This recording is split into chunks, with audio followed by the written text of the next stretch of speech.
சொத்தை பிரிங்கிறாங்க. வரதட்சணை வேண்டாம், சொத்தை பிரி. அறிமுகம் இல்லாத ஒரு இடத்துல நம்ம பொண்ணை கொடுக்குறோம் சார்.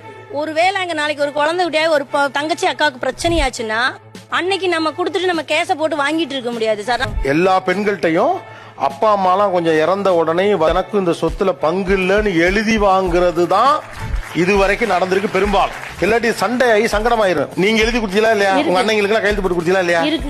கொடுத்தீங்கல்ல, சொத்து போச்சா? நீ கேட்ட ஒவ்வொரு கேள்வி என்ன செருப்பால் அடிச்ச மாதிரி இருக்குடா. உங்களுக்கு பொண்ணுக்கு சொத்து கொடுக்க ஐடியா இல்ல. வாழ்றதுக்கு சொத்து தான் சார். இப்ப காசு பணம் தான் பிரச்சனை.